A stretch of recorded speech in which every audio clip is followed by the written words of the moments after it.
What is up, swimmers and swimmers? We are live. Welcome back to day 2 of the 2025 World Championships. This is SwimSwam's watch party for the day 2 finals in Singapore. We will be coming at you with full coverage of this final session. We've got some exciting guests coming on. So right now, it's about 10 minutes before the session starts. Let's go over prelims. It was quite an eventful prelim session. We kicked it off with, I'm pulling it up here. We kicked it off with gold medal Mel, grooming his beard and mustache. What? What? What are you talking about? Are we live? Yeah, we're live. Where are we streaming? Where are we streaming? Green right now? Can you hear me? Can you hear me? But I don't know why. Oh, here you are. Can you hear me? Yeah, I can hear you. Can you hear me? I'm just like, I'm sitting here asking you, can you hear me? And it's like, so we're live. This is happening now. And where are we streaming? We're streaming on YouTube, right? Yeah, dude. Why are you asking me that on the live stream?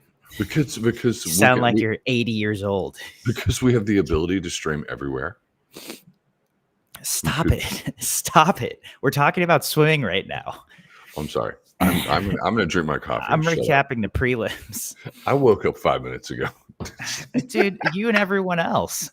People aren't going to feel sorry for you. You're talking to a bunch of swimmers. They get up at 5:30 every morning and go to swim practice. It's okay. I still love you, even though you're harshing on me. Women's 100 back was pretty much as expected. I don't think there was any fireworks there. Reagan Smith, 58.2. Catherine Burkhoff, 58.5. Kaylee McKeon, 58.5. I think that pretty much went as one would have thought. Kylie Moss is 9th. Taylor Ruck, 59.5 is 8th. That's a pretty good swim for her. She's training ASU now. There's some other exciting swimmers in there, but those are the 4 that I'm keeping my eye on through semis. Men's 100 back. First time since 1908 that an American has not advanced to a semifinal in the men's 100 back. Not what you want to see from the USA. We had Tommy Janton was 18th at 53.8. Jack Akins was 44th, 56.5. So pretty clear Jack was not feeling it. Again, if you missed it, we reported yesterday that Team USA is struggling with acute gastroenteritis, which is basically swollen intestines and stomach caused by a virus or a bacteria. So that's not what you want to see out of the USA men's 100 back, but it should be a really exciting semifinal. France's Johan Ndoye Brouard, top seed 52.3. It took a 53.7 to make it back to semis. You've got Zhu Jiayu, Thomas Chacon, Maywin Tomac, Ollie Morgan, Xavier Mashuk, Peter Kotze, Myron Lefentsev, Apostolos Christo, Hubie Koch, Clement Koleshnikov. I mean, a lot of heavy hitters in this men's 100 back semifinal. So it's going to be a good one. There just won't be Americans. You got any color for that, Mel? Braden Keith's head is going to explode. This guy was firing off the most fiery tweets I've ever read in my entire life. He is extremely angry. And I will say this, I'm getting a lot of text messages from national team members, that people who represented Team USA going back decades. Yeah. And their response is, what is our priority? Is our top priority as a national team a vacation in Thailand, or should we have just gone to the site, like acclimated at the site Singapore, and stayed where we were in a controlled setting? And of course, that's correct. I think it's good to reflect on things, but I think people overreact. You do? Whoa, I'm not even looking at your face. Wait a second. Oh man, you're giving them. You're I don't. I think at this high of a level, criticism is justified and appropriate but I know it's harsh during the World Championships, but Yeah, this is going to be unpacked for the next 2 months. right. You're right. Let's stay we're going to But stay focused on the pool for the but moment. it's also a situation where Tharapura, Thanapura, the resort they went to in Thailand, Dean Boxall goes to every year. Great Britain was there too. Like this is a resort that people go to train year round. It's not like it's not just hey, let's go have fun for 2 weeks in this pretty place, and then you might get. That's my opinion. Go ahead. Sorry. If you have any sense of traveling around the world, and you travel in that part of the world, and I have, I did Tarzan commercials after the Olympics for years for Panasonic batteries. I was Tarzan with a Panasonic battery on my back, and I traveled all throughout the. But yeah, it's a. Did you get food poisoning? Pardon me? Did you get food poisoning?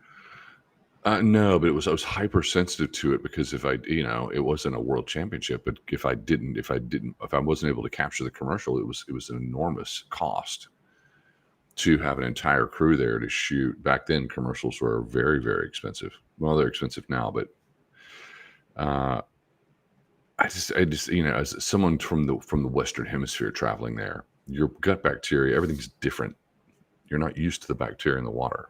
You're not used to you're hypersensitive to everything. But Australians, this is like that's and going to Thailand is sort of like going to the Bahamas. It's a hop, skip, and a jump, and they're used to it. Yeah. Yep. So that we're seeing some effects of that happening. Men's 100 back was one of them. Not great. Women's 100 breast, really tight field, less than a second between first and 16th. 105.99. Mona McSherry top seed. Alina Zmushka of a country that isn't allowed to be represented. 106.96 at 16th. Lilly King was 15th at 106.93, so she just snuck in there, but she is in the semifinal, as is American Kate Douglas. Ruta Meliutite, Tang Qianting, Evgenia Chekhanova, Anna Ellen, Satomi, 33-year-old Satomi Suzuki of Japan, still crushing it. At 34. This woman's older than I am, and she's the third seed in the women's 100 breast. We've got Kelsi Dahlia. What's up, Kelsi? Good morning, Mel. How are you guys? Good morning. Doing great. Full day and a half so far, for sure. No kidding. It really has been. What is your focus, or I know Notre Dame has athletes there. Yeah, we've got a couple backstrokers, and so just staying positive. I'm super proud of Tommy, and Marcus had a really good swim too. So just showing him some love and letting them know there's still 6 days left of the meet, so there's still a lot of exciting things they can do. It's a long meet, and we talked about this in our preview, but these specifically the U.S. 100 backstrokers would have at least a couple shots at swimming 100 backs, hopefully, and kind of getting into their rhythm. How was Tommy feeling heading into this meet? Knowing that he would be swimming multiple 100 backstrokes, and also just this is his first big international meet for Team USA. Yeah, Tommy's just been on cloud nine this whole last month and a half. I got to put him in touch with Murph, and you would have told him he won the lottery, and so Murph got to pass along. Sorry, should mute my TV. you would Murph got to pass along some words of wisdom to Tommy as, the top guy going into the meet. And Tommy had gone to WUGS before, but never on to like a training camp and things. So I could pass along what I have experienced, but it would not compare to what Murph got to pass along. So, yeah, it not the swim that he had trained for this morning, but super proud, but still a lot more meet to go. Yeah, have you ever had an experience like this where you get sick before a big meet? No, in my story, it was more like the years leading up to my first national team. In 2014, I sprained my ankle, or 2014 I had mono. 2013 I sprained my ankle. So like my breakout summer was like 3 years in the making because I never had a chance to swim long course. And then more in high school too. I had the stomach bug like a few times, but that's nothing compared to Worlds. Yeah. No, but that's still hard, and it still certainly builds a level of perseverance. And I it's the year after the Olympics. Obviously, you don't want this to happen at World Championships, but I think if there's a time in a quad for it, it's probably year one where you can, get through a tough meet, and then use this as a building block and a springboard moving forward, maybe. Mm-hmm. Yeah, that's the best way to look at it. Yeah. What races or race, I don't know, have you enjoyed so far? Have you had any highlights from this meet? We had a pretty exciting day one yesterday.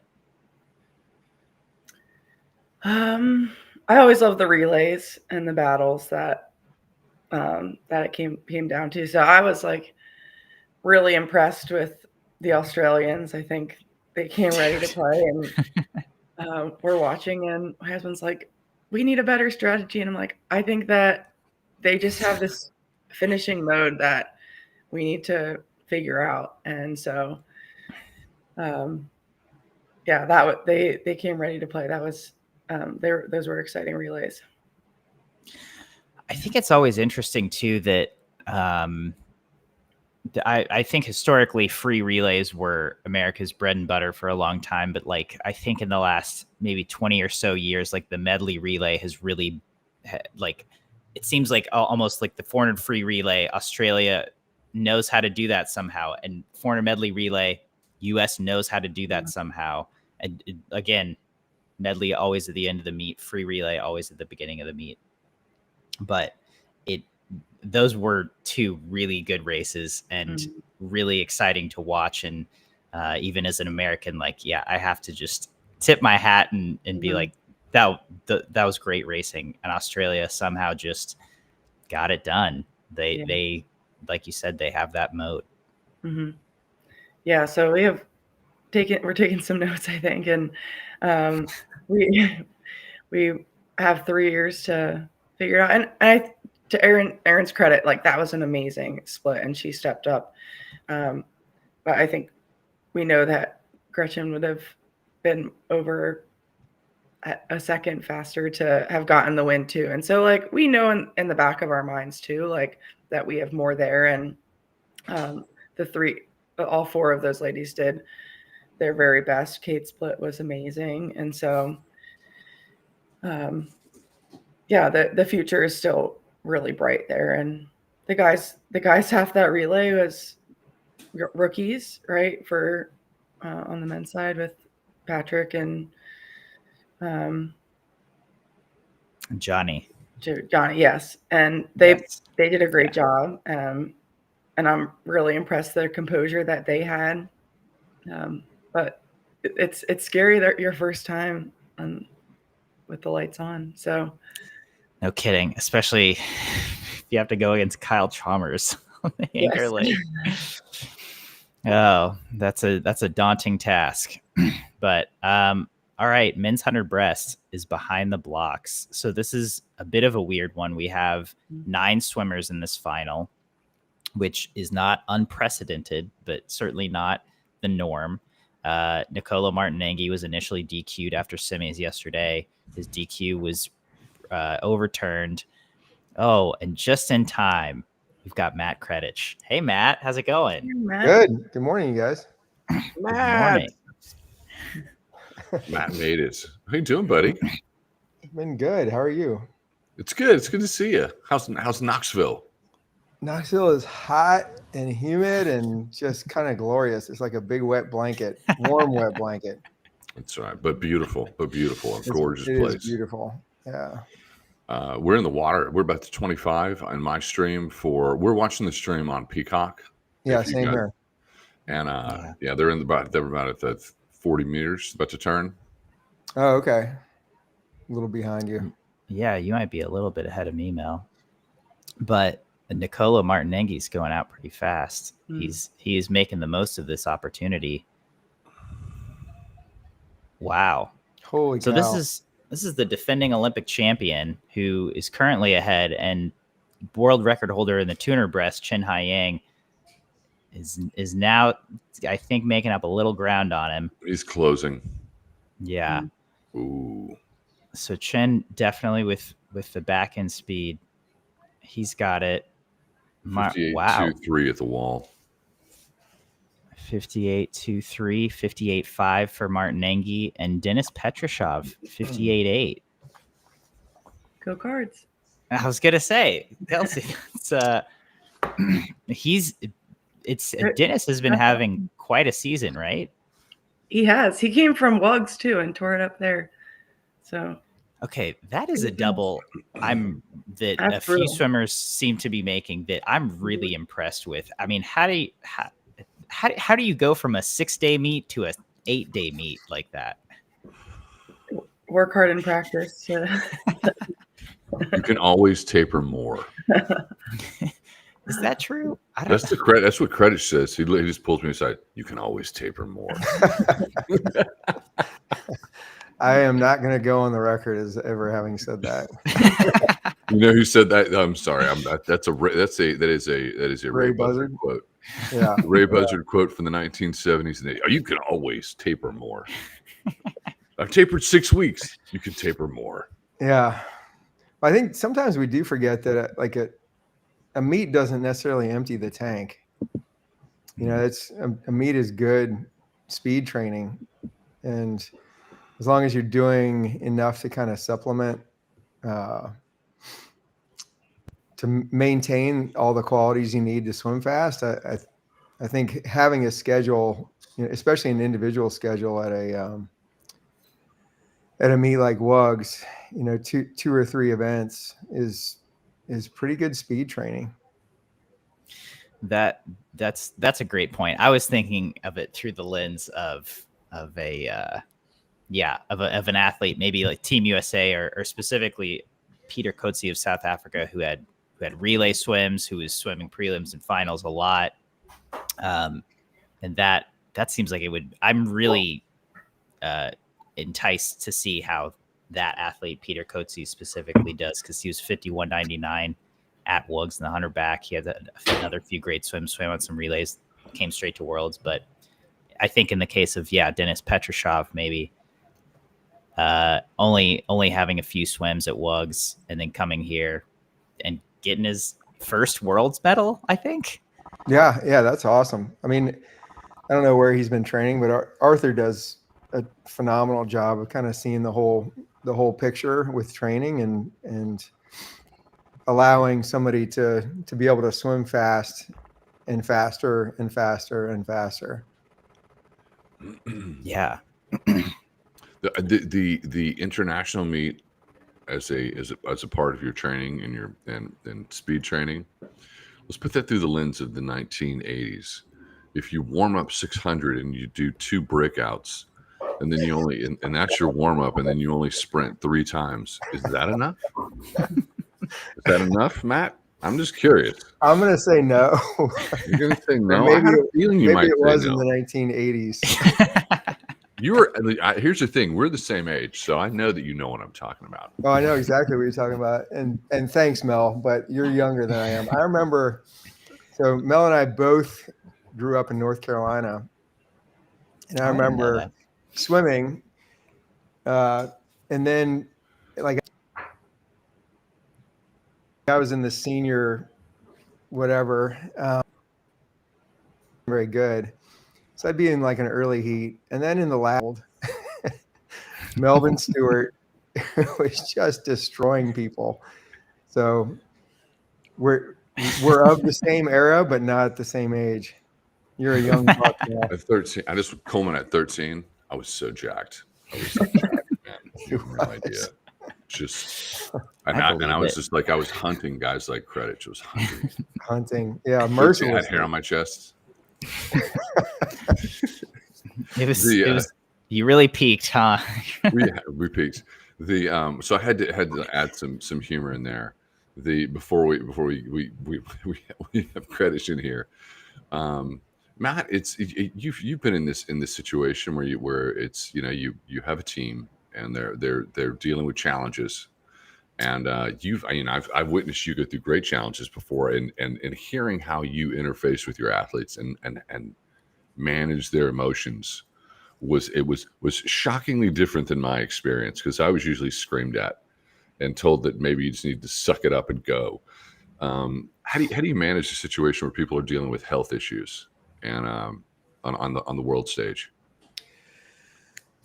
I mean, it is so it's gutting, because it's very much out of your control. Good morning, Emma. Morning. We've got Emma McKeon on the stream just in time for the Hey, women's Emma. 100 fly final. Yeah, just 100 in fly time. final. That's cool. Yeah, it's gutting because there's so much obviously work and focus that goes into being ready to meet the moment, and then you're faced with something that for all intents and purposes you had no control over. And if it's COVID, if it's food poisoning, if it's like whatever, you've had no control over it. So there has to be kind of this immediate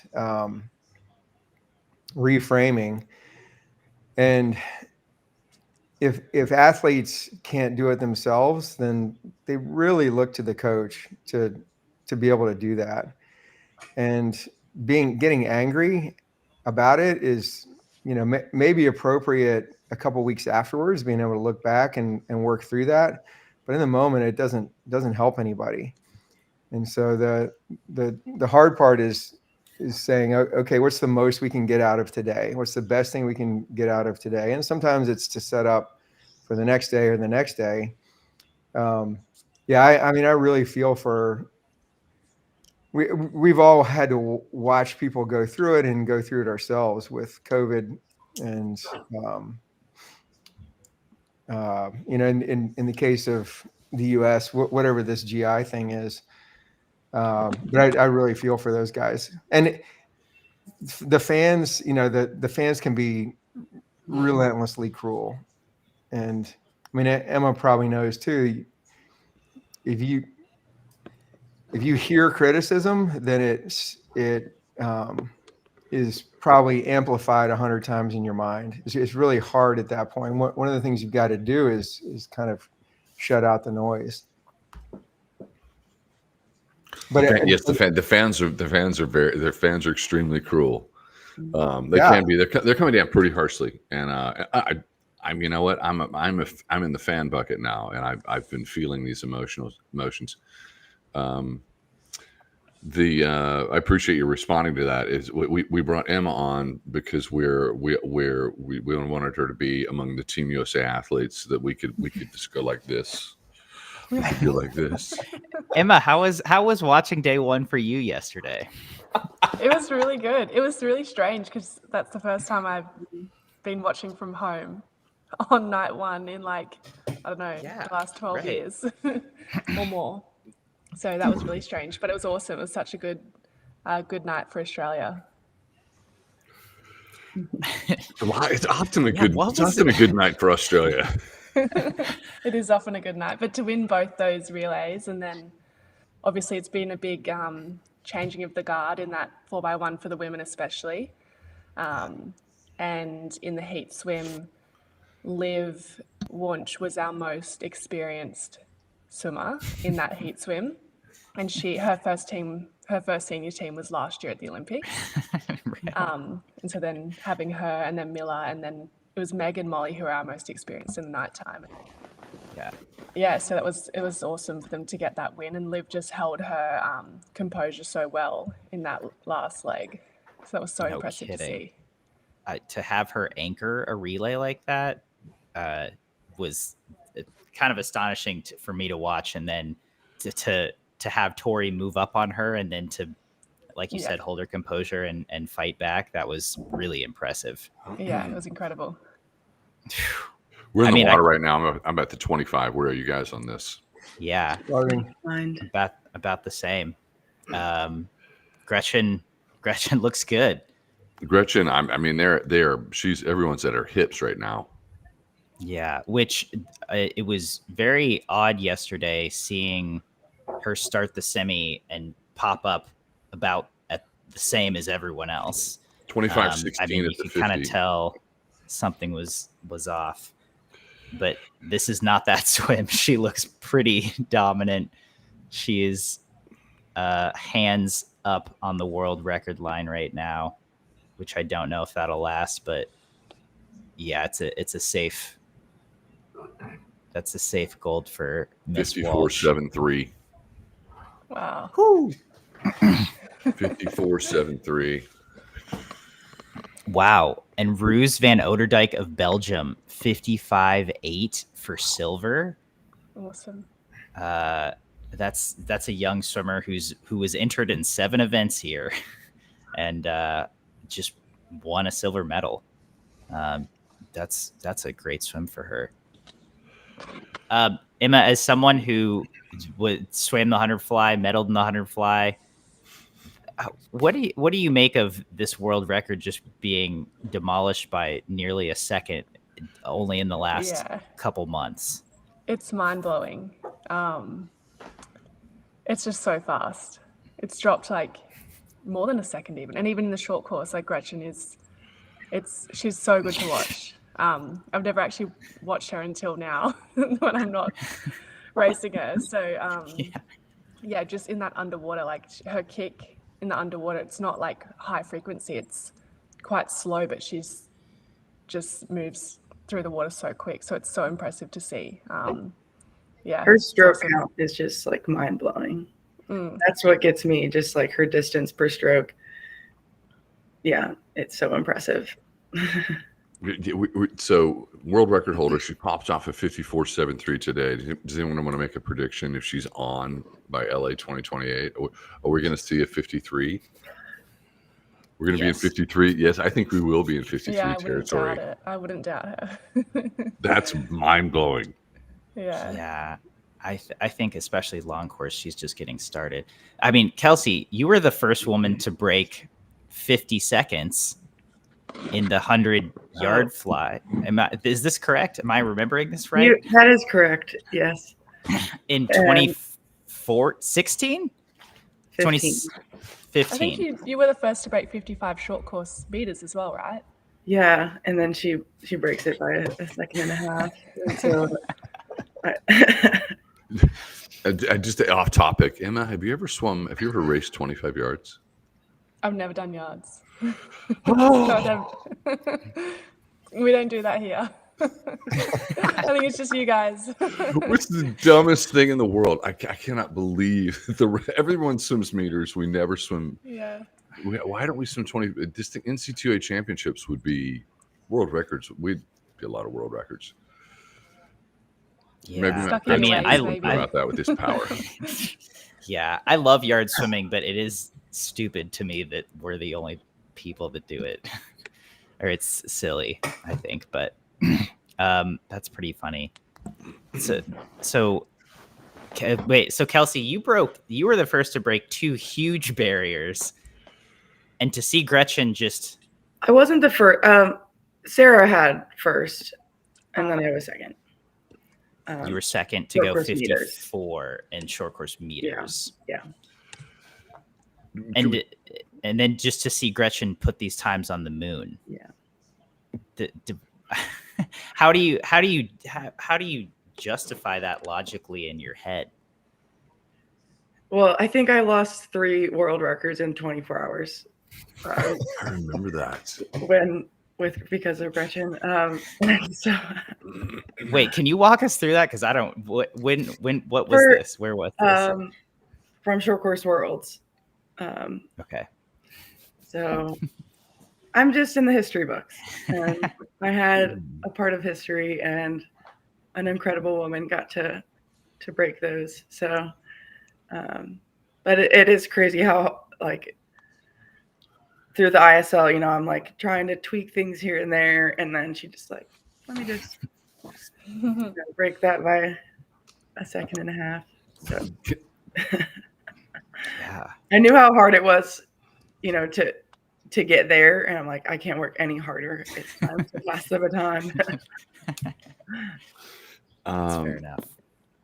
Dude, I want to pull Matt in here for 1 second. Matt, everyone, there was a lot of chatter because since you have commented on fans and expectations and how challenging it can be when you're in the bubble and you're actually in the hunt racing and you're leading the swimmers. Gretchen was off the 4x100 freestyle relay. We're assuming it was for health reasons to get ready for this 100 fly today. Did you? What are your thoughts on that? Did it appear like she was pulled off the 4x1, or you think it's? You had to be thinking about this, and who's making that decision? Is that the head coach and the national team director at this point? I think we've done it in different ways, depending on who's leading the team. My understanding is, now Greg has the ultimate and final say, but he has pledged to do it in collaboration with all the coaches. And I mean, it seems pretty clear. Like Gretchen's obviously she's redefined short course swimming over the past 2 or 3 years. Like nobody in my memory has. And she's starting to bring a lot of that skill and speed to long course swimming. So logically, if she's healthy, you put her on that relay. Like she's just done. She's not going to be intimidated by the moment.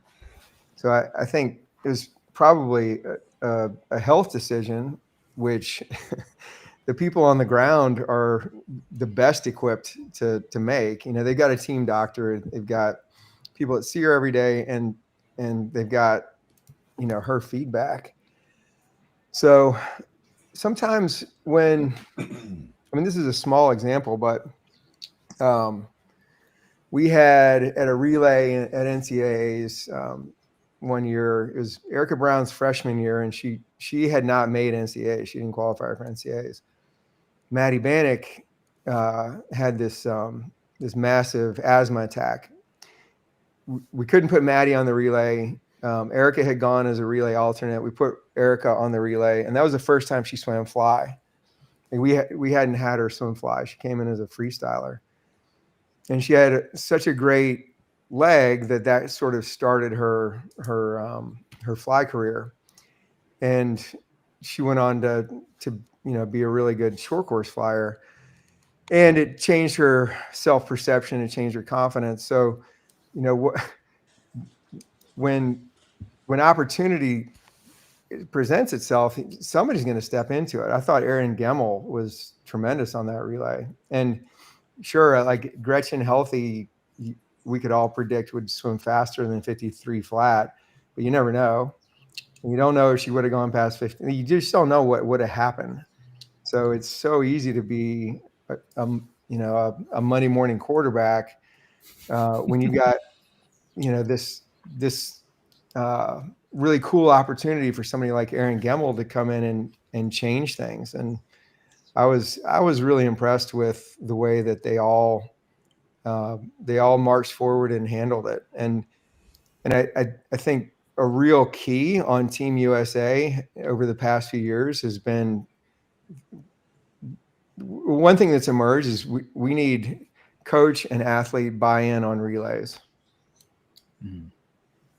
Okay. I I was someone just going to just say what I heard from that was that is that if Gretchen had been in there, you wanted to tell Emma that Team USA would have won that relay. That's what you were saying, right? That is not at all what I would have said. I mean, Australia, to me, they were in command of that relay. Like we've got a, we They were in command. They were, and They were. both the men and the women. And in the last 25, I think we've got to, as the Team USA, we need to maybe change our identity a little bit. We've had it in the past. Sometimes we've had it recently too, but Australia's back half has been outstanding over the past 2 to 3 years in comparison to what we've done, and I think there's an opportunity for us there. Okay, changing gears just slightly. Men's 100-back semifinals in the water just wrapped up. Well, Clement. Sorry. Hi. Hello. Clement Kalashnikov, 52-2, won that first semifinal. He's back competing on the world stage, and it seems like he's taking full advantage of that opportunity. I am curious, Emma. Alexandria Perkins of Australia won a bronze in that women's 100 I just fly. saw that. I didn't have my live stream on to watch the actual race, but I just saw on the coverage now. Yeah, she so she turned 25 yesterday. Yeah, had a huge PB in the semifinals, and then I think 56.3 wasn't too far off in the final and got a bronze medal. Have you been on teams with her before? Yeah, last year was. I'm pretty sure last year was Alex's first senior long course team. Yeah, it was at the Olympics. So she was there in the 100 fly. So that was her first experience in that kind of environment, which I think getting that kind of experience under your belt 1 year, and then it just sets you on a momentum for the years to come. And so she's really, I think that gave her a lot of confidence last year, and she was able to still perform really well in the Olympics and her first experience in that kind of meet, and then carrying it on this year. And with both Brianna and I not there as well, I think that would be tough as well, because she's been able to I guess just not have people to race off as well. So she's just been able to take the momentum with coming through to this year. Yeah, I mean, what a swim. She also touched out Zhang Yufei of China by a 1/10 of a second, which that's, I don't know, no small feat. That is one accomplished swimmer. Yeah. Maybe China's most decorated swimmer. And so, for her to win a medal, that's huge. Just to get the extra inch for Swimming Australia, I have a suggestion. I mean, you can take it back to the Lords of Australian swimming. I think you need to have a short course yards training camp with Matt Kredich in Knoxville, Tennessee. Yeah, let's go. That would actually be good. I would have liked to experience training short course yards at some point in my career, but never got there. You'd be lights out. We're coming up on the other semi of the men's 100 backstroke, but it's out of curiosity. Do you know Rob Woodhouse? You buddies with him? How do you feel about the leadership? I know that a lot of the big stars for decades have loved Rob Woodhouse all over the world, including USA. But how's he been received there? He's been leader for a little over a year as a CEO. He's been received really well. I think he's doing a really good job. He's actually my uncle, so I am close with him. Yeah. Okay. He's doing such a great job, and I think it's really good to have someone who knows swimming so well, but is also so passionate about swimming, leading the charge over here. Someone who knows how to sell and close a deal, sell and close partnerships. His whole life has been putting athletes with companies. Seems like a perfect fit for a governing body. Yeah, definitely. Yeah, he's doing such a great job. It's good to have him back. This makes so much sense. He's your uncle. You swam. He was the GM for London Roar in ISL, yeah. right? Yeah. So you got to swim under him in that way too. Yeah. Did he ever coach you as a child or in your career other than that? No, he never did coaching. Okay. Yeah, he was straight into athlete management and then moved over to the UK and managed athletes over there. And then, so it was nice to have that experience with him on the London Roar team during the ISL. And now, yeah, back in Australia. So, but he's just done the 7 big ocean swims around the world. He's just completed them all. He just did the last one in Japan. So what? Rob Woodhouse is the luckiest all kinds man. Of goals. He's the luckiest man on earth. He sold his company. The company he sold it to didn't work out. They went out of business. He got the company back and sold his company a second time to a large conglomerate.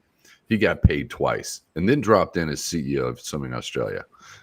But it couldn't happen for a nicer guy. It couldn't be for a nicer guy. My God. And does the 7 world swims. That's amazing. Oh, that was so fast. So much faster than the first 50. Wow. A lot of 52 2s, 52 3s, 52 He looks like his heart rate is about 120. What do you think? When you see, do you look for that, Matt, when you're looking at your athletes? Are you looking at, like, I'm looking at them going, they look like their heart rate was about 120 after that. Yeah. Yeah. And I think there's also some show involved in that, right? Emma and Kelsi. Like, you want to close your mouth and look like you're breathing through your nose. And then when the camera's off, you can bend over and. Is that something Team Australia practices, Emma? Do you guys practice that? Is that something you do? You do some lights out sprints, touch the wall, and just breathe through your nose? I think it's what everybody does in heats and finals, heats and semis. I wish that you had just unpacked a whole like psyops. It's like, yeah, this is how we do it. Yeah. This is what we're doing. Can't look too tired after a heat or a semi. No. I had no idea. I mean, it's obvious. It sounds obvious now that you say it, but when you're an athlete, though, you know that everyone's doing that. So you know that, like, whether they're puffing or not, like, it means nothing. Yeah, I mean, I wonder if do people huff and puff on purpose? Then, like, did they do the opposite? Like, oh my God, that really took it out of me. Yeah, sounds like a Ryan reverse Lochte psychology. move. I'm sure it would. Yeah. Pretty tight heat for the men's 100 backstroke final.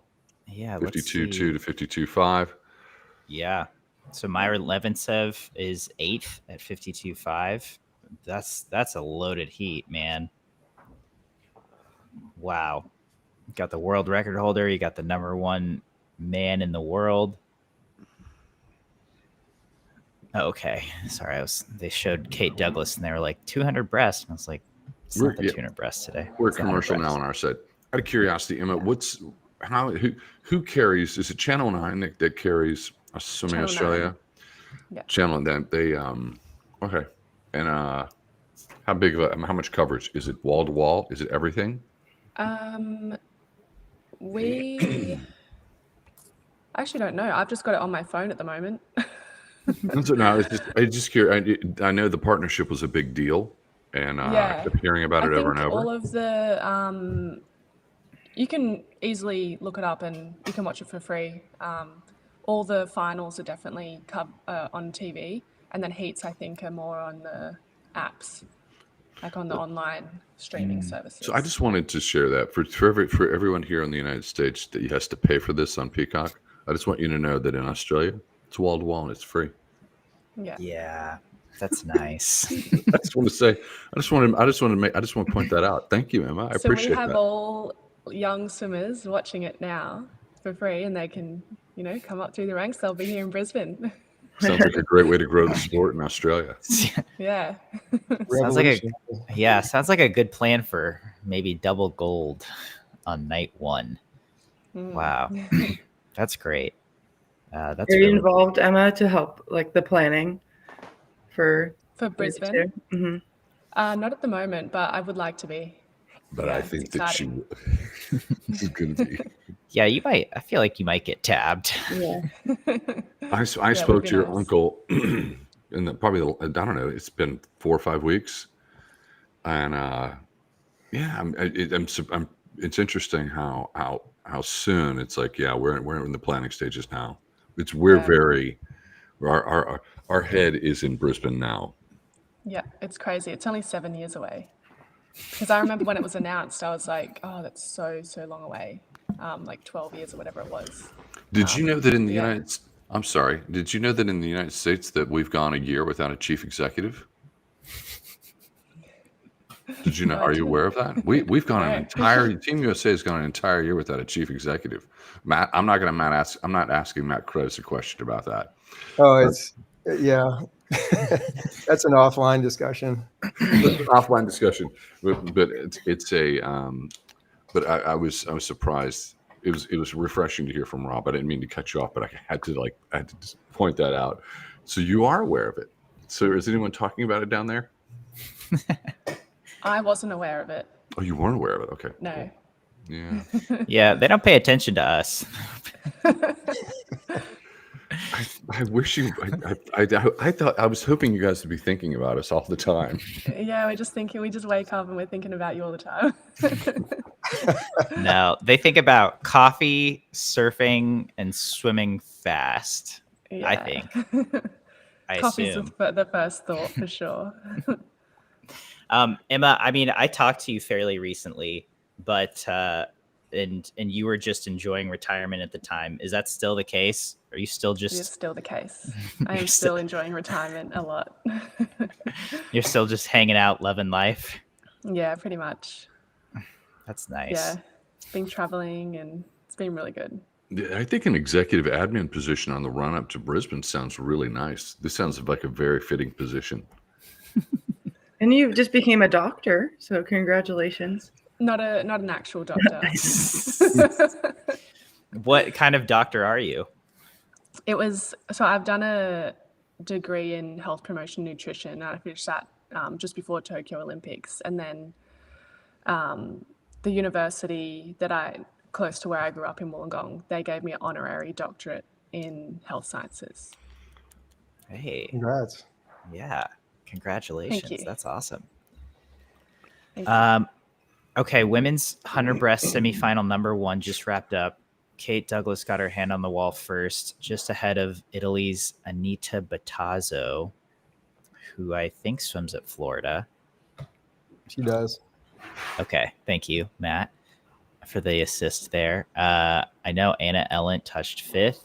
I think there were obviously a few other swimmers in there for 3rd and 4th, but Kate Douglas, I didn't see the time, but she got her hand on 105.4? 5.4. Yeah. Nice. Okay. I think that's a PB for Kate. Yeah, I think it is. Wow. Good for her. That's some serious speed. She was cruising. She was cruising. She was not breathing too hard. She was just breathing through her nose. She was using the McKeon. I'm observing that now. Yeah. Oh, now we got times. 5.6 for Battazzo, Chikanova 5.9, Alina Zmushka 6.0. Thumbs up for Kate Douglas. All right. That's the first semi. Good stuff. I might jump off here, guys. I might join another night, though. Hey, fair enough. Emma, thank you so much Thanks for having for me. joining. Really appreciate it. Take care. See ya. Thank you. Bye. Emma McKeon, folks. 14-time Olympic medalist. 14-time Olympic medalist, niece of the CEO of Swimming Australia. That's so It's interesting. like sometimes the sun, moon, and stars line up for people, and we're not going to be jealous about it. She earned it. She earned it. Kelsi, who were your swim siblings or swim family of note? Oh, well, I've had 3 siblings compete Division 1. that's true. That counts, but Yeah, but they all followed you. Who do I don't have any that led the way for me. Yeah, you had to pave your own way. Some people luck out, but you obviously made it just fine. How many? Remind me how many siblings you have, Kelsi? 5. And how many of them swam Division 1? 3. One. The 5th one is a junior at Cincinnati this year. She got to go to NCAA's as an alternate this last year, and then the last one is going to be a junior in high school. So I don't think she has college swimming aspirations. Okay. But you've had 3 siblings all go to NCAA's, right? Yeah. Well, me and then 2 others. Okay.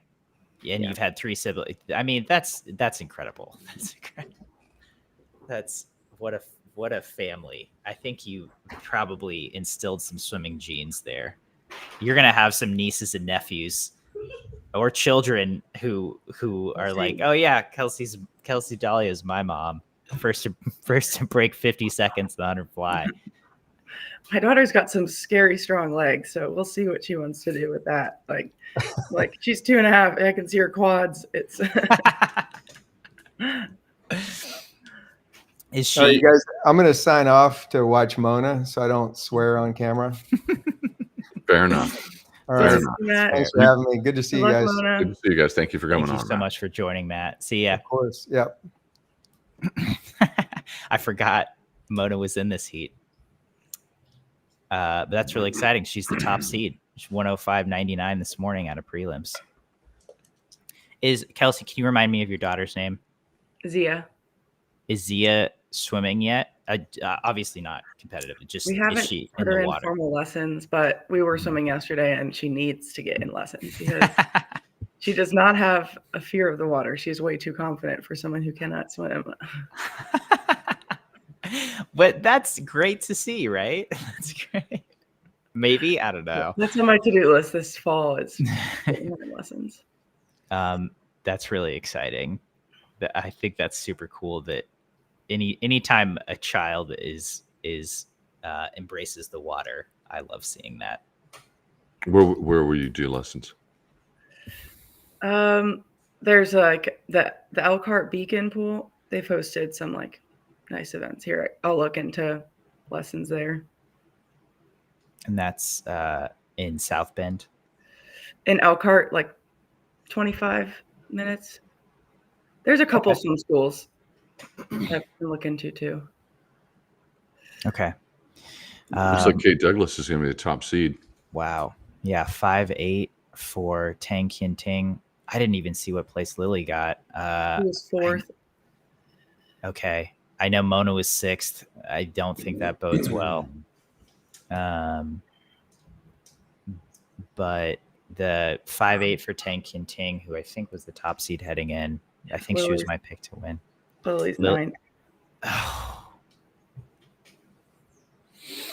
That hurts. Yeah. Mona's 11th. Yeah, that really hurts. Yeesh. So we've got one American in, one Chinese in. Let's see. Oh, we've got results already.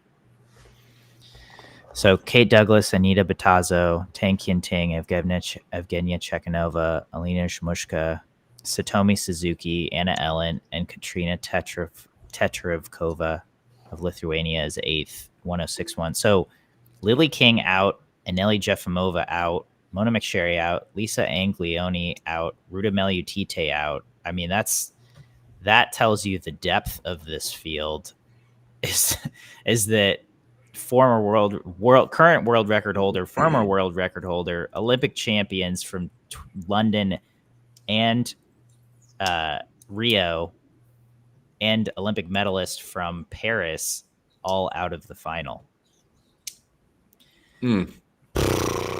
Wow. Swimming, this is an unforgiving sport. No kidding. There's But- no grace. But my personal favorite swimmer in this field, 34-year-old Satomi Suzuki from Japan, makes the final. She's having a renaissance, and I just love seeing that. That's super cool for her. I'm very excited for that. I mean, 34-year-old. Lilly King's getting interviewed on the broadcast right now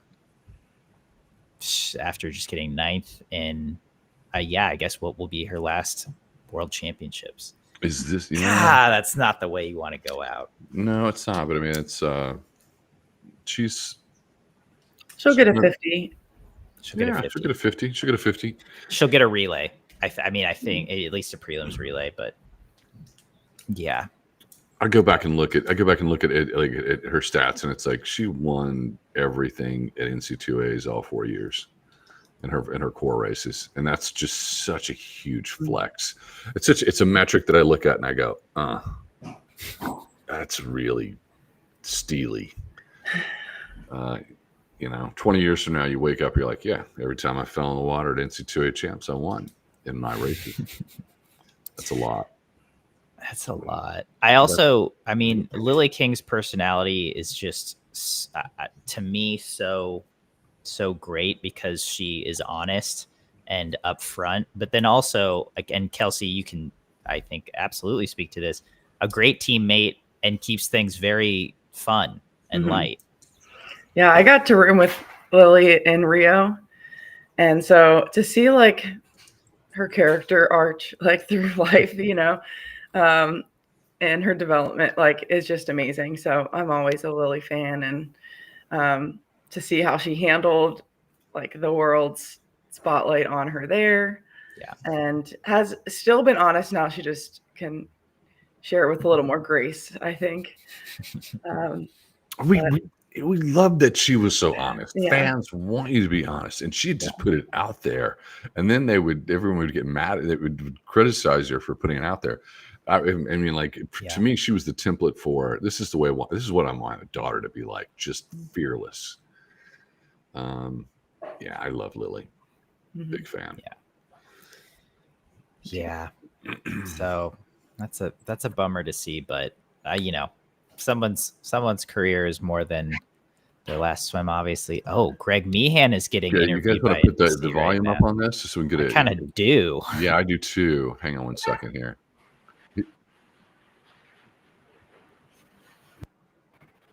Not expecting any more lineup changes.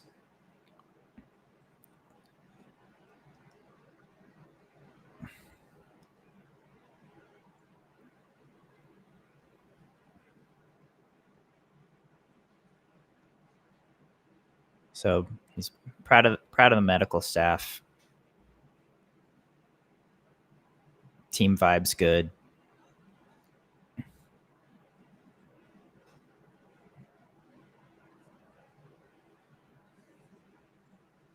Team staying positive.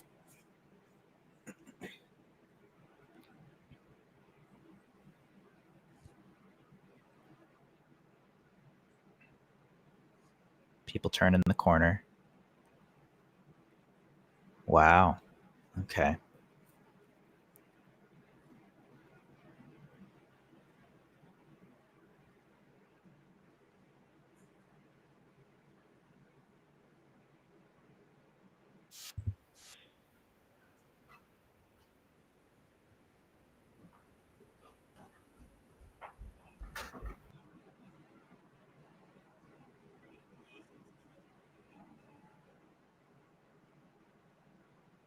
It's explaining the Gretchen not being on the 4x1. He's not really saying anything. He's just saying that. I mean, Aaron stepped up. That's it. Yeah, but he said Aaron was ready. Yeah, that's framing. He's framing it in a positive light. He's a national team director. He's doing a great. This is exactly what the board of directors wants. They want really clear messaging. I wish this messaging had started a little sooner, but this is happening in the moment. Yeah, no, I mean the fact that he is doing this interview, I think, is huge, and it's what we want to see. That's what a national team director should do. If they get sick, it happens, but I don't think they should hide from it. This from a media perspective, but I think this is great. I love to hear Greg talking and being plain with what's happening. I can tell you this. We called out. I forget. It was the World Championships before Paris, and we called out NBC, and because of their medal table, and how they flipped it so that Team USA would be on the top. But the truth is, they flipped that table, and but Rowdy and what's his face, Dan Hicks, they told the story. They journalistically were on point and said, look, this is really Australia's meet. Yeah. NBC puts an enormous amount of pressure to tell the story and get it. So there was pressure for him to do this interview and come on, and he was encouraged to do it. But I'm happy to see it, because in the past we have not seen this type of clear communication. And I think he did a great job right there. So yeah, it was facts. Agreed. So, yeah, I did. The most interesting thing there, and we've seen this before with people being sick on national team trips or battling illnesses, is that I forget what world championship it was, but Katie Ledecky was just in the freaking gutter. She was in the dirt. She was suffering. 2019. Yeah, and then obviously it flipped. She was okay, and then her health came back, and then she performed. And Kelsi, you were on that team, right? Yeah. Mm-hmm. It was really elusive. Like, it was like something like I felt like we weren't really supposed to talk about. Even yeah. You have to, if there's an illness, you're battling an illness, you step up and you say it, and you say, we're battling illness. This could turn at any moment. Your antibodies could hit. Boom. You're and when you're tapered, you can come back fast and have a really gutsy swim. But you're better off just disclosing what's going on than for people to speculate. Yeah, I think because people will speculate, and it's like we knew most of the story before Greg just spoke right now, but you want to hear the words. You want to hear the words, whatever the phrase is, from the person. And when you do, it provides such a sense of clarity and relief, almost, of like, okay, now we know, now we can move forward with this knowledge. I think for people, especially in swimming, it's like, oh, you said you're sick. That's such an excuse, but I really don't feel that way. It's just a fact. If you get sick, you can't help it. You weren't trying to get sick. And now we know that moving forward, because it's context. It's not, I think many sports fans mistake context for excuses in many situations. And I think that's a mistake to me. There's going to be a lot of unpacking after this World Championship, but I do, I can see us getting into day 4 or 5, and suddenly things tipping, and you're seeing Team USA momentum. Yeah, and that certainly, if you finishing strong is it certainly puts a positive spin on everything. Yeah. So men's 50 fly finals on the blocks. A lot of big dudes about to splash a lot. A lot of speed in this. Thomas Chacon in his second swim of the night here after the 100-back semi. He is a world champion from 2022, I believe. Ben Proud, world champion from 2017. So they're in the water. What's challenging this year, though, is that next year's team is selected from performances this summer. Mm-hmm. And so I think it's the right call. That it sucks that there's this sickness that is going to impact next year's selection. I agree with that point. Come right back to it. Maxime Grousset, world champion in the 50 fly, 22:48. Ponty was right behind him. I swear Ponty had it. And I think Grousset just kind of Phelps finished and got him at the touch. And then Chacon was in there for bronze. But Grousset is psyched. At 22:48, I think that's either the second or third fastest performance ever. It certainly makes him the second or third fastest performer ever, behind the world record holder Andrei Govorov and maybe Caleb. I think Caleb's been 22.3. I swam 200 fly, broke a world record, did the things you do. Do not understand. Could never swim a 50 fly ever. How do you swim a 55? How is it done?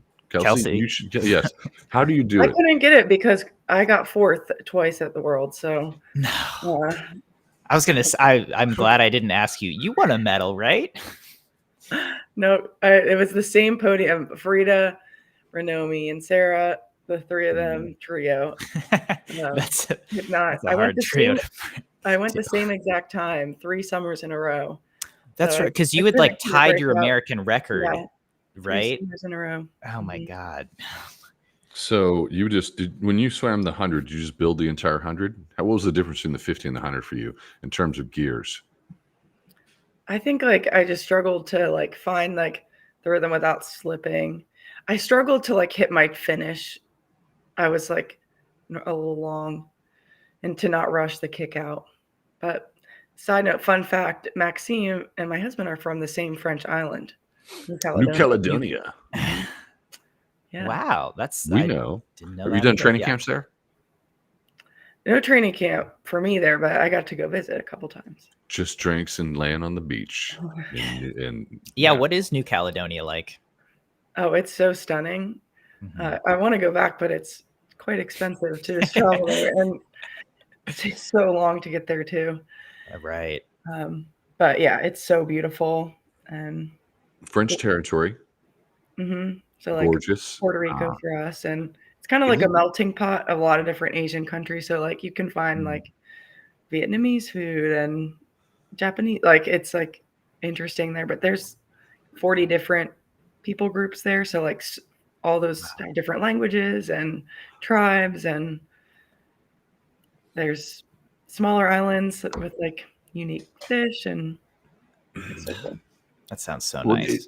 Just so people know, so French territory, this is all from memory. Is it like a half a mile wide, 20 miles long? Something is that? It's longer than that, like because it takes like 6 hours to get top to bottom. But never been, but looking at it looks gorgeous. Is it piney? Are there pine trees? One island is called Pine Island. So they're different. They're island pine trees, so they're a little different looking. But it's pine trees are really pretty. The concept of pine trees in that setting is, it's just the pictures are gorgeous. Yeah, and the main island has like a mountain range, so there you get mountains there too. For an island, it's cool. If anyone gets a chance to go support the economy and tourism in New Caledonia. I mean, I'm sold. It sounds awesome. They do host a sprint meet once a year, I think, in the spring. So. Sounds like SwimSwam needs to cover the New Caledonia Sprint Classic. I could tell you the swim meet requests from Coleman. They typically follow the sunshine.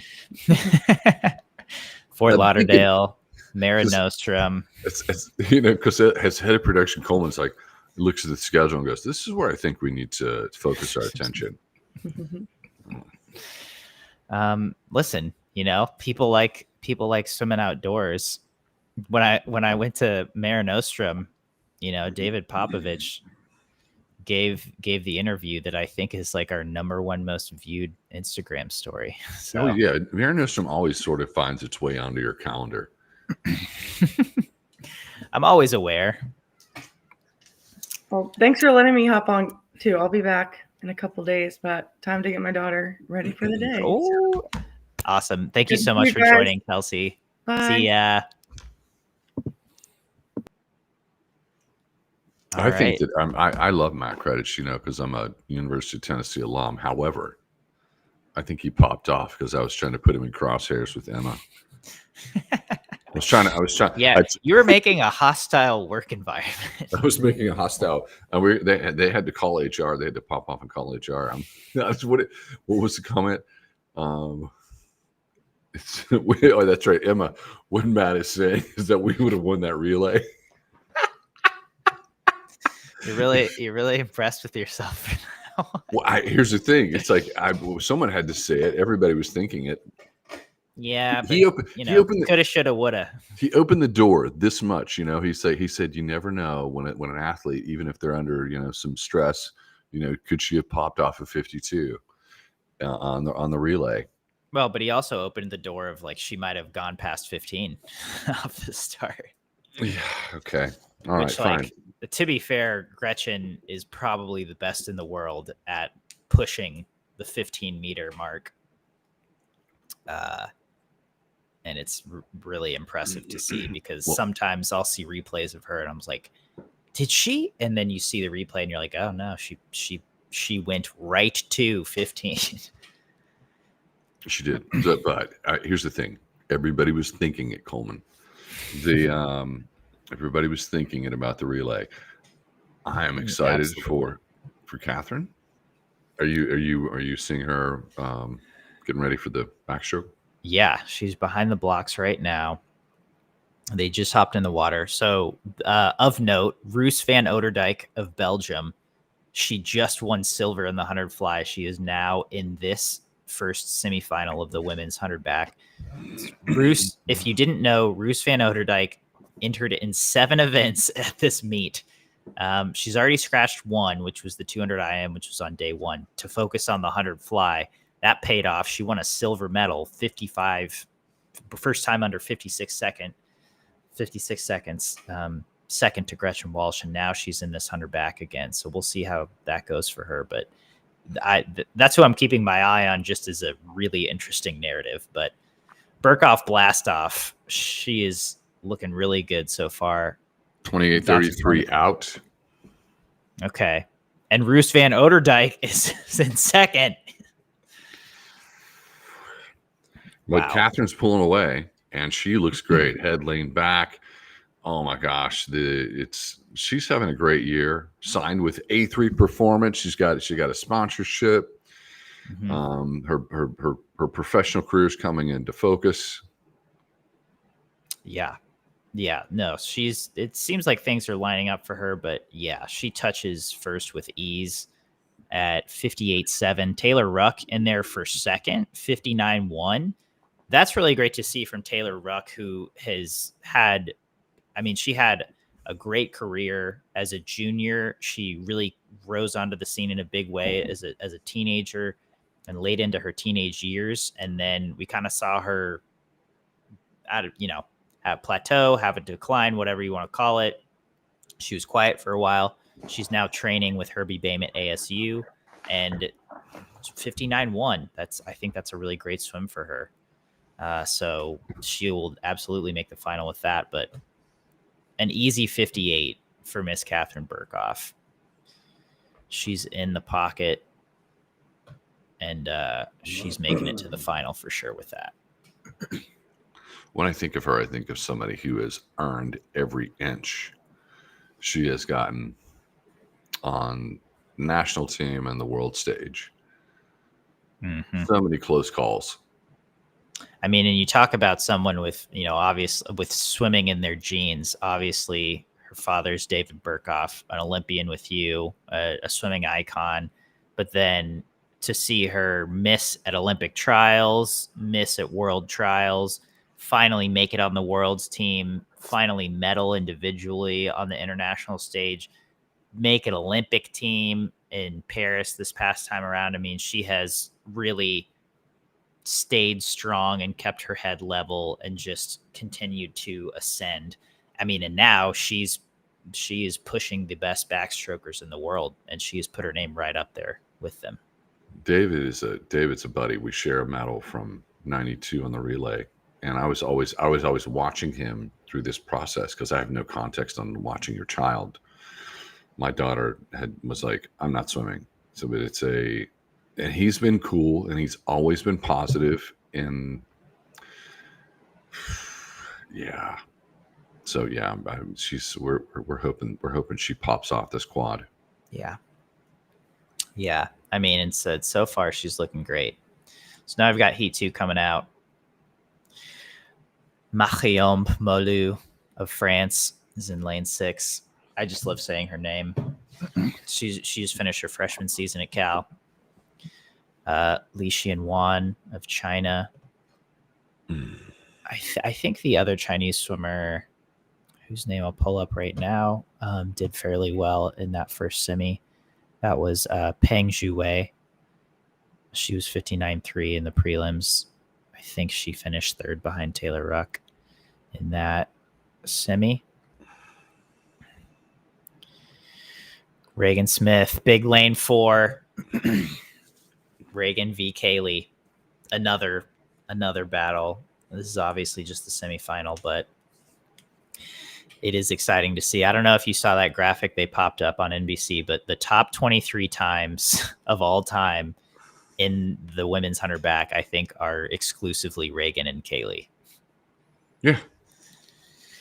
Which is pretty astounding to have such dominance between two swimmers like that. I'm just, after Reagan's 2019 world records, I thought that she was going to be dominant forever, and to be born at the same time as so many talented stars is astounding. But yeah, I like the face off. No, I mean, yes, this rivalry to me is akin to Phelps and Lochte. Absolutely. And you can make the argument that Kaylee's got the clutch gene and she's 4 for 4 in Olympic medals. But I mean, Reagan's broken world records. She's won world titles, and she's always pushing Kaylee no matter what the outcome is. And I think that was similar to Lochte and Phelps, in a lot of their head-to-head matchups. Phelps got the better of him, but it was still must-see TV when the two of them went head-to-head. Yeah, we interviewed Kaylee. I interviewed Kaylee, and she was just like, "Oh no, I think Reagan's always going to be pushing the world record line before I am."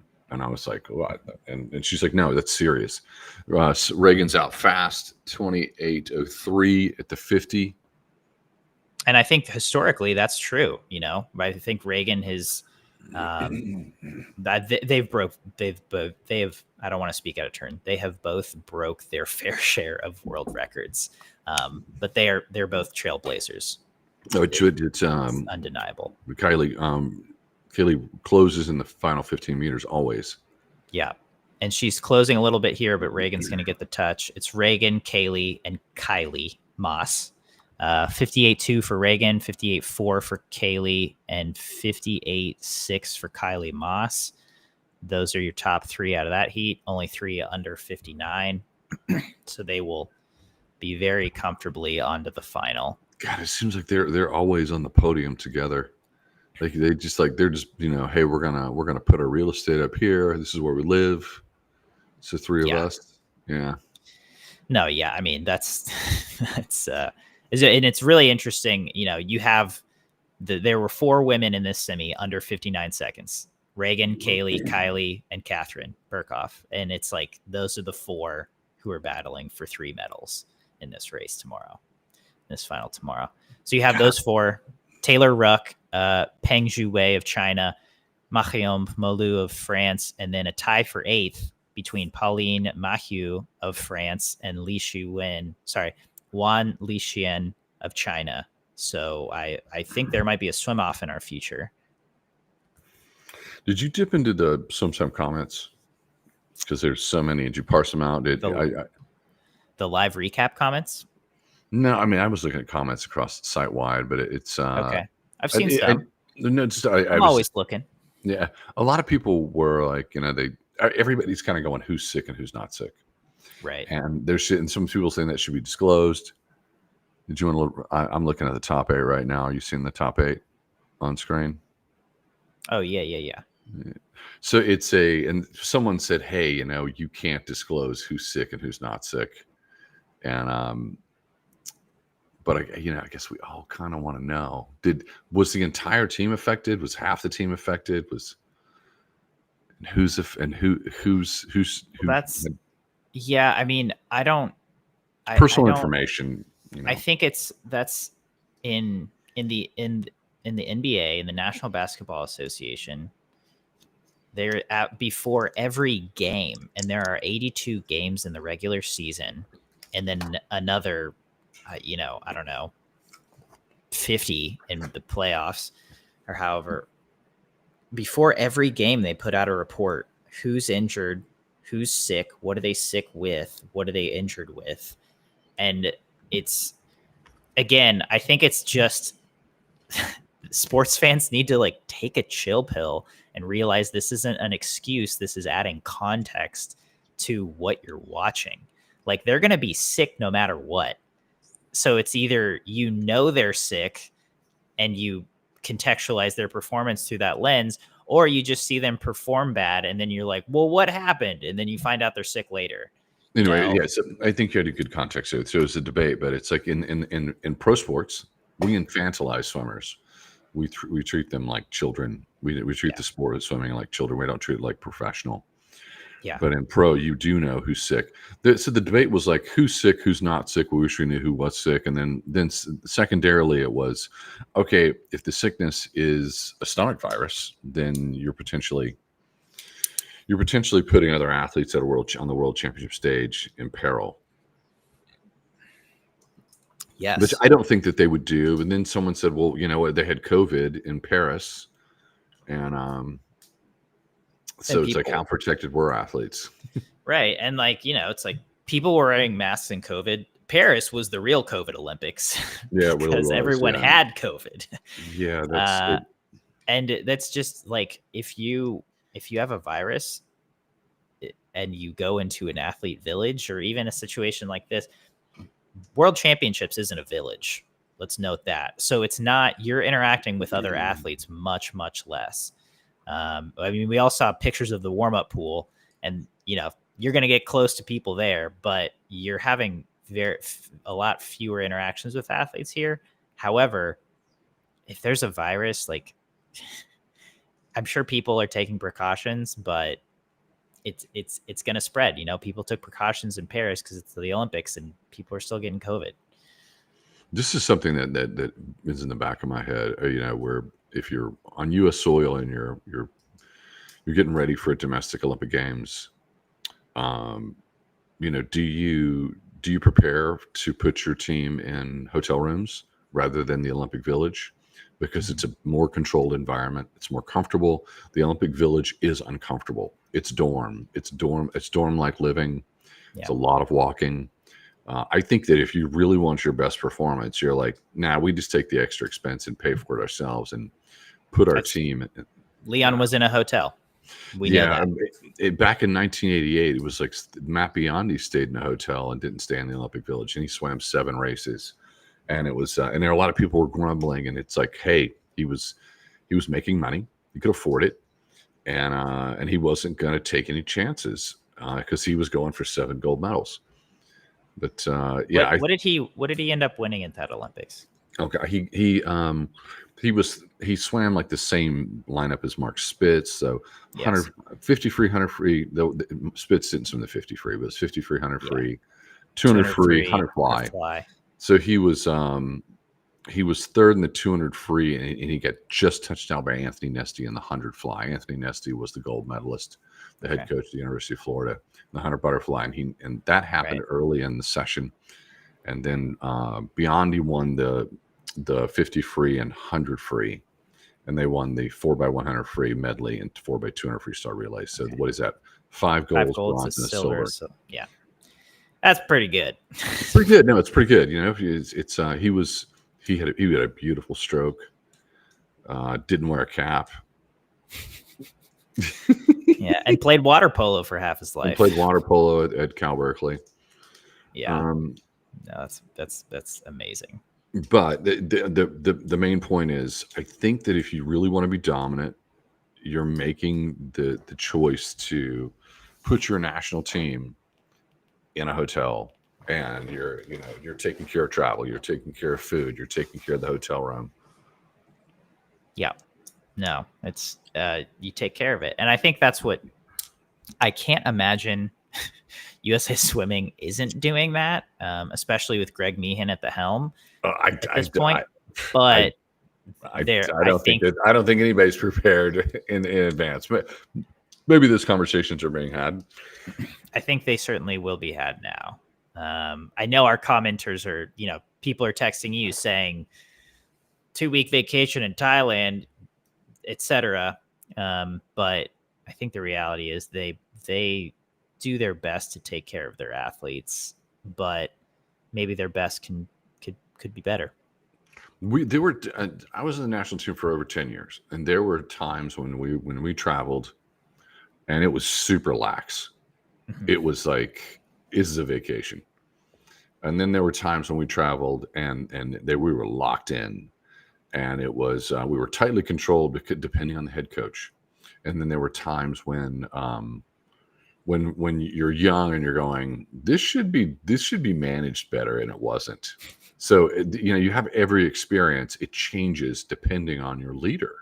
Yeah. And the one reason why we had a national team director was to have some quality control and some consistency. And when we in the middle of my career, toward the second 2/3, that's when we got Dennis Pursley, and there was quality control. So yes, with the Meehan, you should have more consistency, and that is an insurance policy for more medals won. So let's hope that's the trajectory we're on now. Yeah. Ooh, here we go. Men's 200 free semifinal. Number 1 Gabriel walking Jett out right now. And this is, I mean, as always, this is going to be a really exciting event, but especially now when you've got the whole Olympic podium not only returning, but looking incredibly on form in the form of Luke Hobson, Matt Richards, and David Popovich. We're going to see the two Americans, Hobson and Gabriel Jett, in this first semifinal, along with Hwang Sun Woo, Flynn Southam, and James Guy. How old is James Guy now? I think he's approaching 30, if not 30.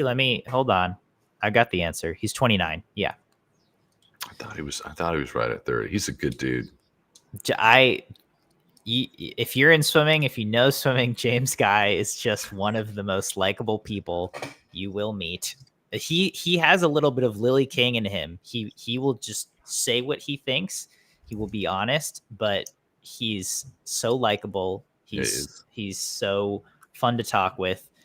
He's a world champion in this event from 2015, and 10 years later, he's having a renaissance in his career and going best times in the 200 free.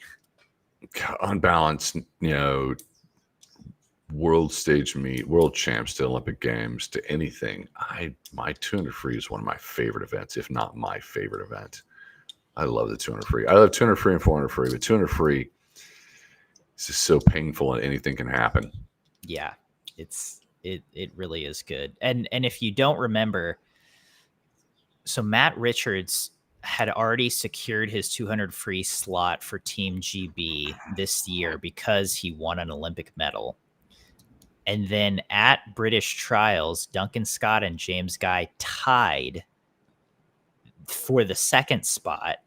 And we actually still don't know how it was determined whether James Guy or Duncan Scott swam this race. But obviously, as you can see, it was James Guy who got the nod in this. Look at this freestyle. Look at how high up in the water and this galloping stroke. I love this. Hwang Sun Woo out in 50.4. He is well ahead of the pack, and that's what he does. He goes out, he puts it out there, and he sees if anyone else can hang or reel him in. But yeah, he's looking really good right now. Luke Hobson is definitely coming on, as is James Guy. Gabe Jett is a little behind. We'll see what he has on this last 50. I mean, he's right on Luke's ankle, and I think that's by design. Great turn by Jett, though. Oh, my goodness. Was that a good turn by Gabe Jett? And hopefully that can get some momentum rolling for him on this last 25 meters. Lane 6 Poland is looking really good, but it's still Hwang Sun Woo and Luke Hobson. I think Hobson's going to get the touch. Yeah, and he does. 144.80. Hwang Sun Woo 144.84. And the swimmer out of Poland, I got to look this name up, 145.0. So let me pull up the start list here. Nobody can do the thing where you just breathe through your nose after 200 free. Nobody's nose breathing after this one. No. That's not. That's yeah. We got to get some oxygen. Everyone's using reverse psychology here. They look really tired. Kamil Siradsky of Poland was third at 145.0. Carlos D'Ambrosio of Italy was fourth. So Gabe Jett and James Guy, among others, might be on the outside looking in for this semifinal. What did Jett touch in? So Guy was 45.5, Jett was 45.6. 45.6. That yeah. That's not going to do it, is it? I don't think so. I don't think so. 144.8. That's a solid semi. Yeah. No, to take that for sure. Yeah. So Hobson touches first, definitely into the final there. But again, a couple new faces. Kamil Siradsky of Poland. He's only 23. Oh my God. And Carlos D'Ambrosio of Italy, who touched fourth, was born, Mel, are you listening? February 5th, 2007. He's 18. 18-year-old Italian might have just made the final. You are a child. Wow. You're a child among men. So we do have a commenter saying outside of Richards and Popovich, the second semi isn't exactly full of established guys. Well, neither was that first one, but 200 free has come a long way internationally, and we have the potential to see some really fast times, but it's not going to take a crazy fast swim to make this final, I don't think. But a 145 low, which we just saw two youngins do, I think will get you there. And I think a lot of the guys in this heat number 2 can do that, have the capability. So we will see how it goes. But wow, 18-year-old, perhaps in the 200 free final. Is Popovich ever going to get? Is he ever going to like? Is he going to get? Is he ever starting to get like thicken up, and, like pop off? It's a good question. I don't think in the next few years. Doesn't seem like it would benefit him. No, it doesn't. What he's doing is working for him. He doesn't he call himself the skinny legend? I don't know if like he started that name, but I think he's called himself that. As we all know, he calls himself Chlorine Daddy. That's right, he is Chlorine Daddy. Which is the best Instagram handle of all time. Chlorine Daddy is awesome. It's like bar none, number one. So Popovich, Richards, among others, about to dive in the water here. Very exciting semifinal number 2 in the men's 200 free. So Popovich has been working on his speed this season, though. He's swam the 50 free more, and I think it's obvious why. Because in the 100 freestyle, if you don't have that going out speed, you're no one now. And Pan made that painfully obvious in Paris. 24:16 out. Did you see that? For under world record pace? I see that. Which that world record pace isn't, the last 50's stupid. It's like 25.0 or something. It's really dumb. But so we got 4 guys in a line right now. It's Popovich, Richards, and then Tatsuya Murasa of Japan, and I believe Lucas Hinvo of Belgium are all bunched up right now at the 100. 200 free, just a catch-up stroke, just laying on the front of your arms, kicking like a crazy person. Yeah. Tatsuya Murasa of Japan is in the lead at the 150. He's having the swim of his life. 118.2, so we're well off world record pace, but now we see Popovich come off the wall, kick things into gear, do what he does. Matt Richards, also a patented last 50 and closing speed here, and he is looking strong, putting pressure on Hinvo of Belgium. So right now it's Marasa of Japan. Popovic is going to touch first, and Richards is fourth. Zhang of China touched for third. Oh wow! So that was a much slower heat. 145.0 for Popovic, 45.3 for Marasa, and 45.8 for Zhang. I think only 2 people from that made it. I think Gabe Jett is in. He was 6th at 145. 6. 145.6. Ho! That's surprising. Matt Richards is out. He's 12th. Gabe Jett snuck in there for 8th. No way. Wow. That's a nail biter. Imagine being him and the emotion he feels, coming off that first flight and watching this race. The twisting of like the emotional flood of like, I failed at World Championships to the, okay, I got another shot at this. Oh God. Yeah. Because in 200 free, you see people turn around 200 frees in a big way. 2 seconds. Oh, absolutely. Much slower semifinal there. No one under 145, and only the top 2 make it to the final. So Luke Hobson, top seed, Hwang Sun-woo, Kamil Saradsky of Poland, David Popovic, Carlos D'Ambrosio of Italy, the 18-year-old, Tatsuya Marasa of Japan, another 18-year-old. What is happening? James Guy and Gabe Jett are all in the final. 2 18-year-olds, which I guess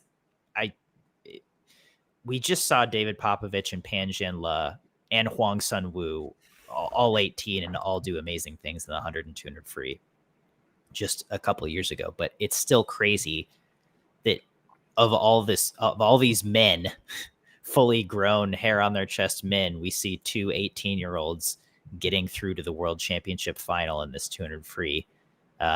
D'Ambrosio was 145.2. Marasa was 145.3. Wow.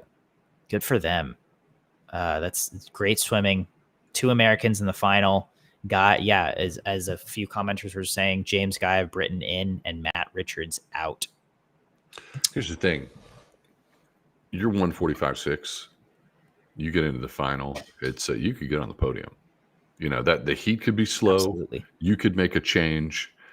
You are within striking distance of a medal. Well, and Jett was 144.6, I believe, at trials. I mean, he has the potential, absolutely. Yeah, and people screw up all the time. You dive in, and your body in a 200, you're not pressing the gas enough, and your body position in the water is low. If you don't set it high, you can't get it up. Mm-hmm. So you get a little aggressive. It completely changes your swim. Yeah. No, I think anyone in that final has a shot to medal. I think there are clear favorites to medal, but that's going to be an exciting race. Especially with Hobson, Popovic, and Hwang Sun-woo right next to each other. Kamil Saradsky is going to be in between a couple of them, but yeah. Are you watching the parade for the women's 200 medley? Yeah, I am. You okay, buddy? You getting a little nervous?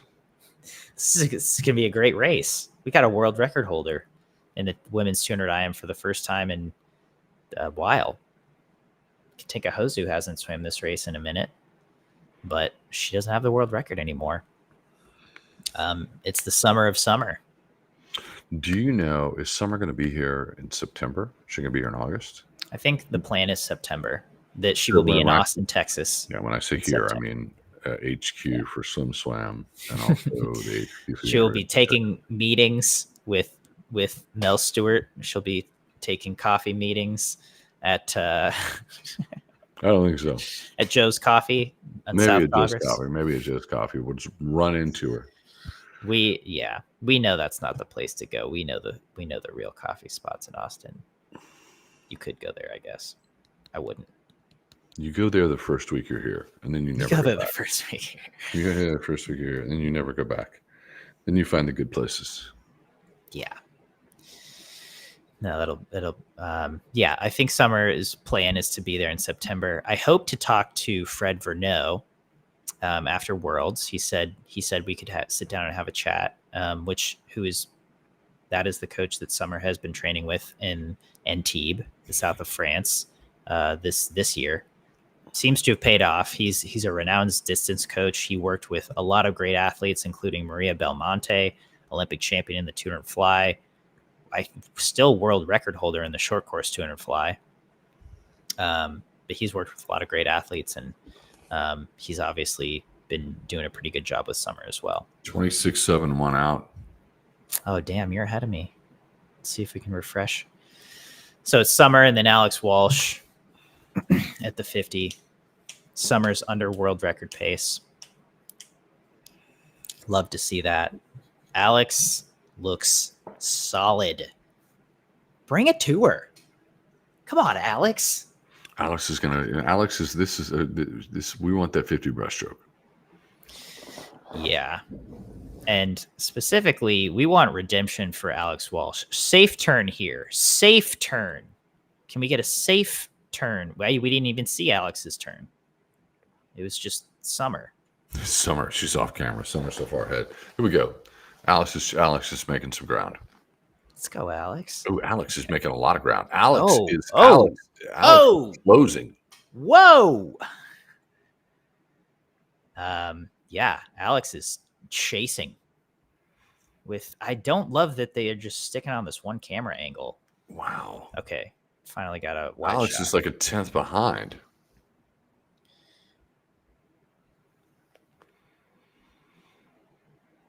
Here comes that distance. Yeah. That distance training. Here comes that distance training. That final 50. freestyle. But Alex is taking it to her, She's hanging. I mean, now she's not, but yeah, Summer just pulled out to a body length lead. She's closing hard. Whew. Yeah. But I mean, Alex is having a great swim here. It looks like the other Canadian is gonna finish 206.69. And Alex Walsh for silver 208.5. It's a solid swim for her. And Mary Sophie Harvey, the other Canadian, 209.1. There's Fred Verneau on the screen for Canada. But wow. Yeah, 206.6. Not her world record, but definitely a world championship. Second world gold in 2 days for Summer McIntosh. She's 205 so far. And I mean, I think the 800 free will be the ultimate test, obviously, as she's going against Katie Ledecky. But in the 200 fly and the 400 IM, I have a hard time seeing anyone challenge Summer at this point if she's on this kind of form. But day 7, women's 800 free final. It's going to be a really, really fun race to watch. Alex Walsh, no DQ, right? Can we safely say that? Results are official. Alex Walsh, no DQ, world silver. Love to see that for Alex Walsh. Okay, oh my God. UZD, the 12-year-old from China, was 4th by 6 100ths. She almost won a medal. I don't know about that. 12-year-old from China, UZD, that. just finished 4th, 209.21. Mary Sophie Harvey of Canada was 3rd, 209.15. China has a long history of rolling off fast 12-year-olds, and that just, no comment.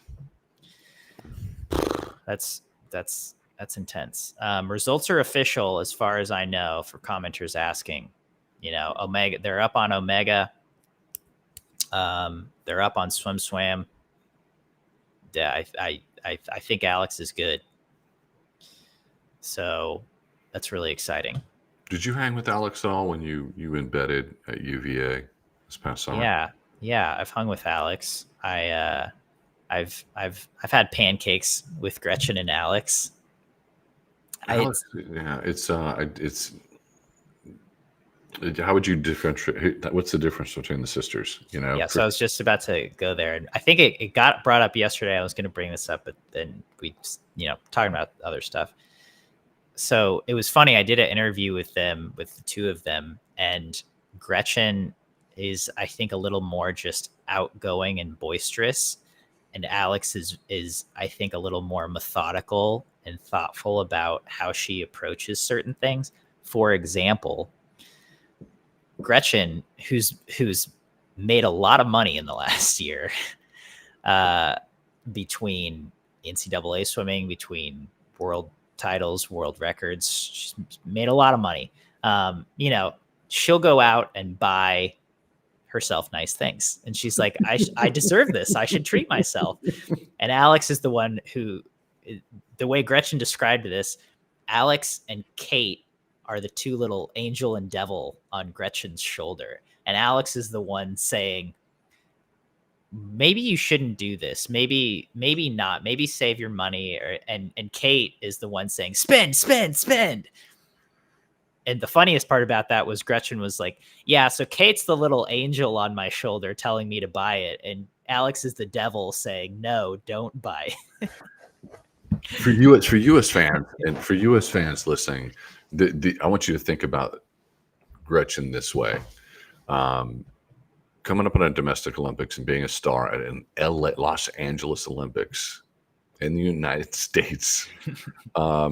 That's what gave us Rowdy Gaines. And in 1984, and Rowdy has had a career in Olympic sport ever since. The stars just winning a few medals coming out of Los Angeles were a big deal and household names. So Gretchen can't spend her money because there'll be more. Yeah. I mean, but I think that's the difference between the two sisters. Like they get along really well. I think they have great banter. They have a podcast together, and I think if you talk to their teammates, they'll tell you, oh yeah, they argue all the time at practice. Oh really? Wow. It's like they're just bickering all the time about anything, which is what siblings do, which is I like to see that as a sibling. But I would like to be a fly on the wall and see that. You've been there. You have embedded with them. You have seen that. I haven't seen practices where they were training. Maybe I've seen one practice where they were training side by side, so they weren't really, going at it necessarily. But my understanding is that in practice, Kate Douglas is the one who throws down crazy stuff. They all do, man. Every practice I've seen where they go at it. I mean, Gretchen is beating the men, and this isn't like Katie Ledecky beating the men in distance training. This is Gretchen beating the men on 25 push flies, or like power work, like she's keeping up with them in like short distances, and it makes sense then why she can do what she does, because she's the real deal. First time I saw Gretchen, I was just like, what? Yeah. This isn't real. Yeah. No. The first time we'd done a lot of media. I've been covering her since she was like 11 years old on SwimSwam. Mm-hmm. And I didn't see her in person until she was, I don't travel. Staff goes out and covers our meets. And I was just like, who is this giant that's walking up? Oh my God, that's Gretchen Walsh. And I stood up and went. Yeah. No, it's pretty insane. I mean, and Alex is like pretty similar in stature, mm-hmm. right? Mm-hmm. I mean, she's almost mm-hmm. as tall and just as ripped. And it's like, oh my God. They're both significantly taller than I am. So it's just like looking at giants. But yeah, no, the Walsh sisters are cool. If you spent time with them, that they're fun to be around. They take their craft very seriously, and Gretchen likes shopping. They put the finals events for tomorrow up, and I'm very curious as to what we're going to see from Ledecky in the mile. Mm-hmm. Because I just want to compare it to how they always swim that mile in the let's give it season. Let's give it some context. So she went 15:36 in prelims. For this morning, she was 15:24.5 in Fort Lauderdale, which was the crazy swim that everyone was like, really got that weekend rolling. I think she'll be in between those times. I want to say 15:28. 28. Yeah. Mm-hmm. 15:28. Again, I think Fort Lauderdale was a very, very special thing where a lot of things went right, and it was really easy to swim fast there. Katie Ledecky's obviously on form. 3:58 in the 400 free, won a bronze medal there, and she's already been 15:36 in a prelim mile. So I think she'll throw down a great time, but I don't think she'll be faster than Fort Lauderdale. But she doesn't need to be, like this is about winning medals. It's not necessarily about times, and she's going to win a world title, another world title in this mile, I think. That's what I predict. Where are you on the stream? But the events are over. I mean, there's a swim off happening, I guess. You're not staying for the swim off? Is it going to be? Will it be on? I don't even know if it'll be on in BC because I don't think it's between a French swimmer and a Chinese swimmer. So I'm off. That's right. We don't do that, but Channel 9 Australia will be showing it for free. Probably watch it on Channel 9 in Australia. We'll watch it on Channel 9. Right. We could get our super secret search and watch it on Channel 9 in Australia. If you want to watch. So to wrap up, I guess USA has a gold medal thanks to Gretchen Walsh.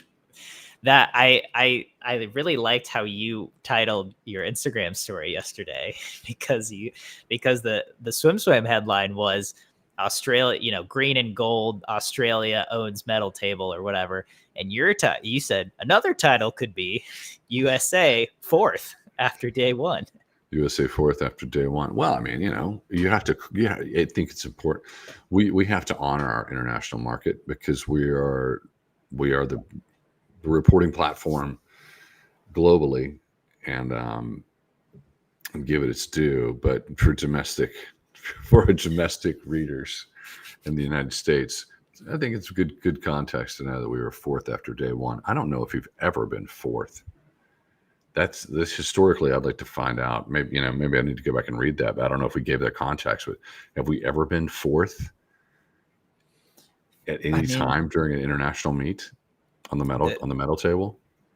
I think the reality is the world is just catching up.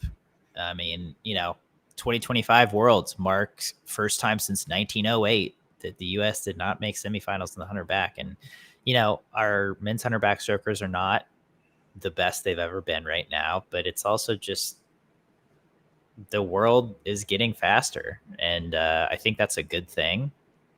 As an American, you still want to see your team dominate, but we still got Gretchen Walsh and Katie Ledecky, and we got a gold medal, so that's cool. All right, everyone, thanks for tuning in today. We will see you tomorrow for day 3 finals.